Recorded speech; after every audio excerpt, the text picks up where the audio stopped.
Mr.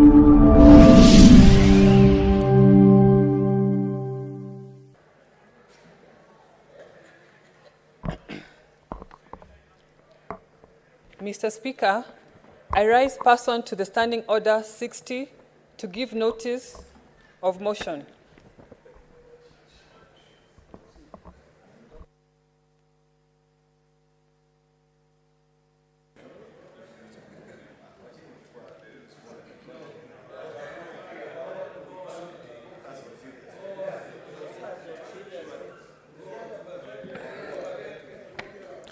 Mr. Speaker, I rise pursuant to Standing Order 60 to give a notice of motion on review on the minimum wage necessity.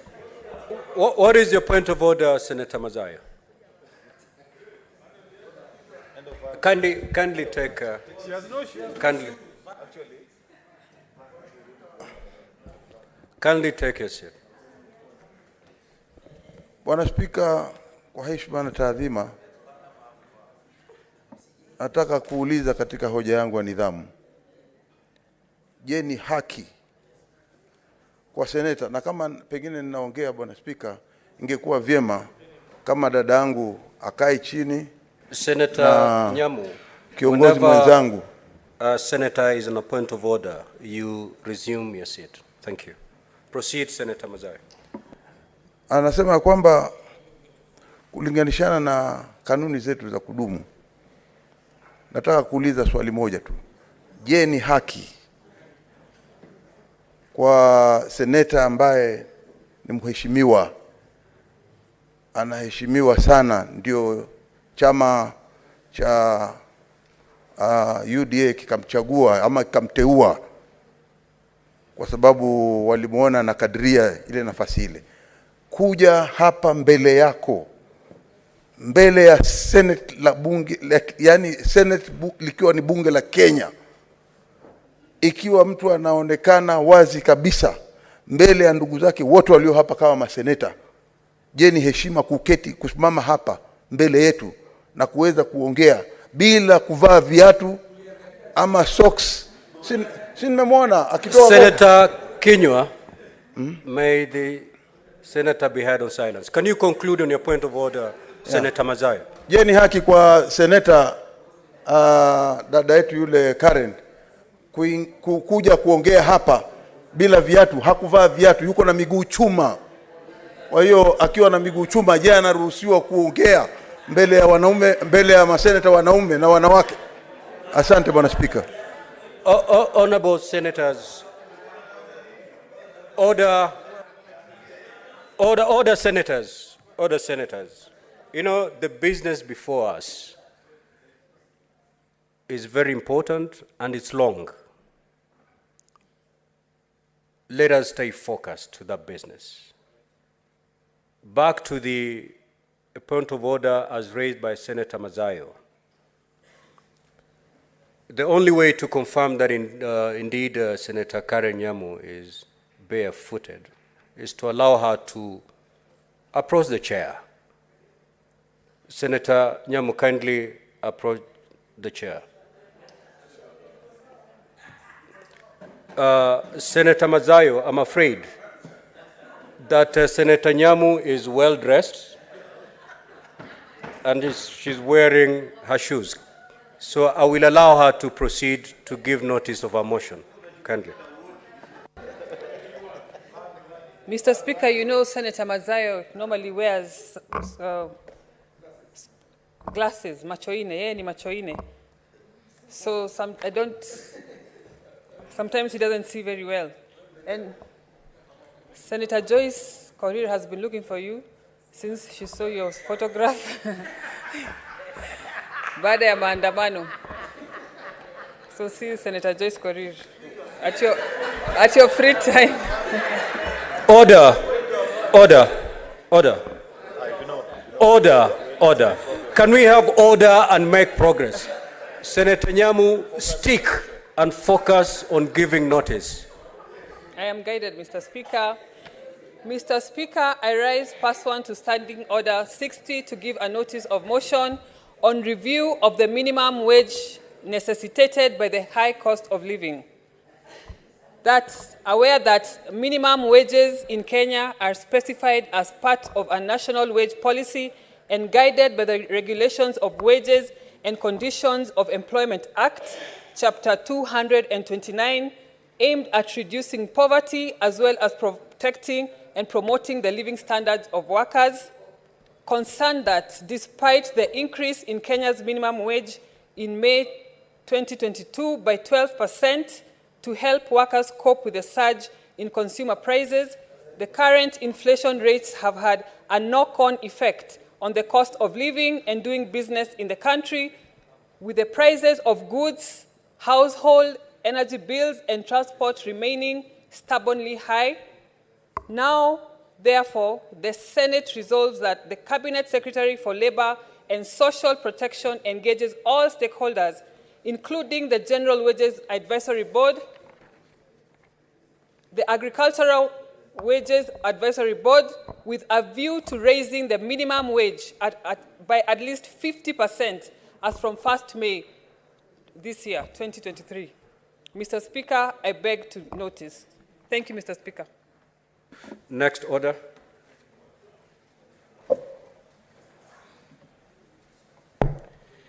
Order number 7, statements.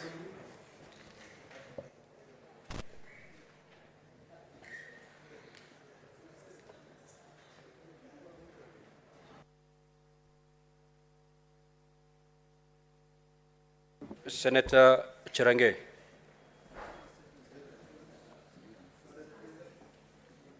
Pardon?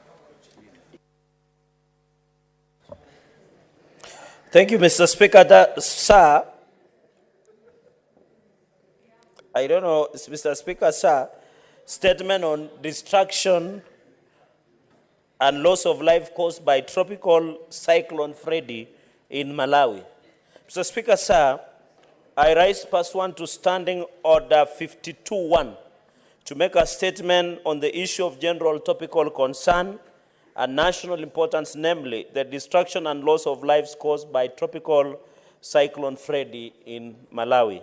Mr. Speaker, sir, I rise today to address the devastating impact of Cyclone Freddy on our brothers and sisters in Southern Africa region. Cyclone Freddy is a catastrophic and long-lasting cyclone that is refusing to dissipate and has torn through the southern part of Africa. It has ravaged Malawi, Mozambique, Zimbabwe, Madagascar, and Mauritius. Mr. Speaker, sir, Cyclone Freddy is the world's longest-lasting tropical storm. It has twice hit the African coast after crossing the Indian Ocean. Cyclone Freddy formed in the southern eastern India Ocean off the coast of northern Australia in early February. So, Speaker, sir, can I be heard in silence? Senator Hamida and Senator Mazayo. Kindly proceed to your respective seats. Proceed, Senator Chirange. Mr. Speaker, sir, I don't know what minority leader is looking for Senator Joyce to do. Cyclone Freddy formed in the southern African Ocean off the coast of northern Australia in early February. Freddy then crossed the entire ocean, passing Mauritius and the French island of La Réunion, before landing in Madagascar on February 21 and sweeping over the island before arriving in Mozambique on February 24th. Mr. Speaker, sir, it is sad that it has claimed over 200 lives and affected nearly 600,000 people in southern part, and our condolences and sympathies and empathies to the bereaved. Mr. Speaker, sir, I would like also to recognize the bravery and unwavering efforts of the first responders, emergency personnel, and volunteers who have been working around the clock to rescue and assist those affected by the cyclone in the region. They are owed an immense amount of gratitude for their selfless service and sacrifice. These responders are now required more than ever as the natural disasters are increasing in intensity, frequency, and impacting our world today. In this, we must also acknowledge the role of climate change, even as espoused by our beloved President, Dr. William Samoei Arap Ruto, is having on these extreme weather events like Cyclone Freddy. Mr. Speaker, sir, it is critical that we act to address the underlying causes of climate change and work towards a sustainable future for our planet. I'm happy that we are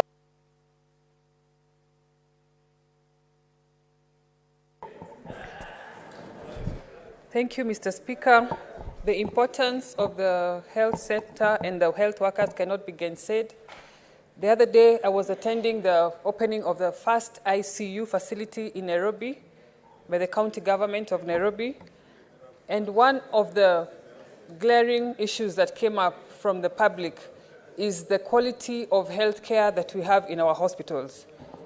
And the quality and the fact that the health workers are not motivated and they're not delivering, and as they claim, they are idling in hospitals, and their attitude is wrong. But, Mr. Speaker, on the flip side, when I took time with the health workers, they said that, they claim that, and which happens to be true, they claim that the terms of service are not met. They work under a deplorable environment. Their wages are not as is supposed to be, and they're not motivated, and their working hours are long. So, Mr. Speaker, it is very important that we look into the welfare of the health workers. Senator Karen, Senator Kajwang, once you bow and walk in, you go straight to your seat. I can see you're behaving like the guest of honor in some harambe. Greeting everybody, especially the lady senators. Proceed, Senator Nyamu. Mr. Speaker, the working environment of these health workers impacts directly on the health services and on the common mwananchi. And so, Mr. Speaker, I want to support this motion by Chair Gay so that our health workers' conditions are looked into. Thank you, Mr. Speaker.